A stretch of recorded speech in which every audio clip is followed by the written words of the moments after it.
कृष्णा, राधे राधे। क्या बिना नहाए लड्डू गोपाल को उठा सकते हैं, सेवा कर सकते हैं?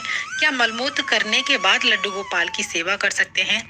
ऐसे बहुत सारे प्रश्न हैं जो हम कृष्ण भक्तों के मन में आते हैं और इनका हमें जवाब नहीं मिल पाता है। सर्दियों का समय है तो काफी बार ऐसे लोगों का कमेंट आ जाता है। तो कुछ लोगों का कमेंट ये भी होता है कि जिन कपड़ों को पहनकर हम मलमूत्र जाते हैं, क्या उन्हीं कपड़ों को पहनकर हम फिर से लड्डू गोपाल की पूजा सेवा कर सकते हैं? क्या शाम की पूजा आरती कर सकते हैं? क्या बिना नहाए लड्डू गोपाल को भोग लगा सकते हैं?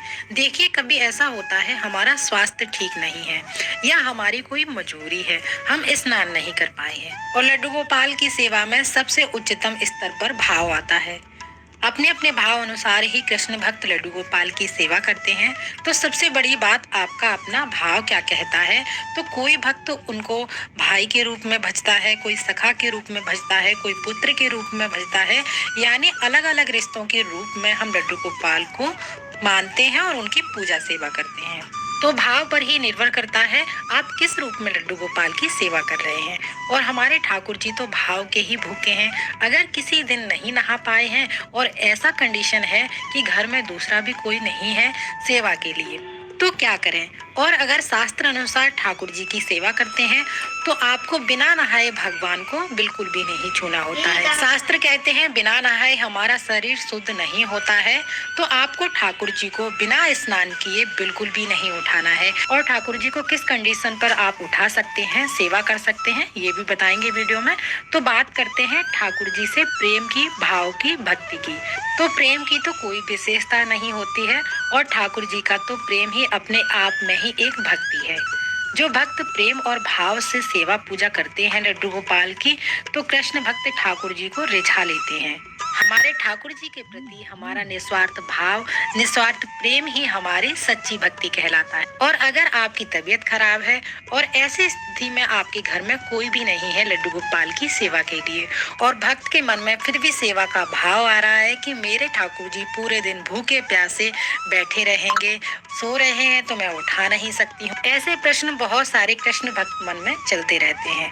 तो आप क्या करेंगे, घर के छोटे बच्चे से आप ठाकुर जी को जगवा सकते हो यानी उठवा सकते हो। लेकिन आपको ना तो ठाकुर जी को स्नान कराना है, ना ही धूप दीप दिखाना है, क्योंकि हम बस एक छोटे बच्चे से लड्डू गोपाल को उठाकर बस उनको भोग लगवा सकते हैं। यानी बिना स्नान किए आपको लड्डू गोपाल को पूजा आरती नहीं करनी है, पूजा सेवा नहीं करनी है। अगर आपके घर में कोई वृद्ध माता है तो वो लड्डू गोपाल को बिना स्नान किए सुबह उठा सकते हैं। लेकिन जो हम पूजा आरती करेंगे, बाकी के लड्डू गोपाल की सेवा करेंगे, वो हमें स्नान के बाद ही करनी है।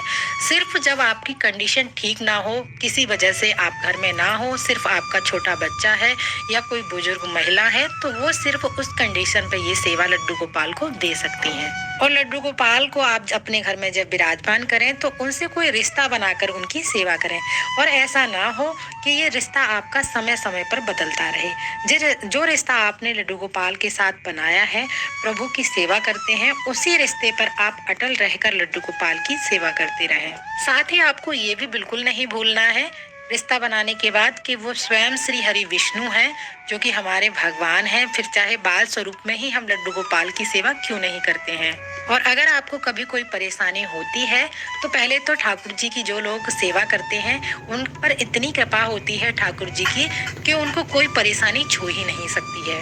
अगर आपकी तबीयत किसी कारणवश ठीक नहीं है और ऐसी अवस्था है कि लड्डू गोपाल के लिए आप उठ भी नहीं सकते हैं बिस्तर से, उस कंडीशन पर आप लड्डू गोपाल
पर आप मानसिक सेवा कर सकते हैं लड्डू गोपाल की उस समय पर। स्वास्थ्य ठीक होने पर फिर से आप लड्डू गोपाल की सेवा प्रारंभ करें। या फिर आप ऐसा कर सकते हैं, लड्डू गोपाल के पास एक गाय माता को विराजमान करें जो कि एक बछड़े के साथ में होती है। लड्डू गोपाल की जो लोग सेवा करते हैं वो लोग गाय माता को जरूर से विराजमान करिएगा। कहा जाता है गाय माता में 33 करोड़ देवी देवता विराजमान होते हैं और कहा जाता है जब यशोदा माता घर पे नहीं होती थी उस अवस्था में गाय माता ही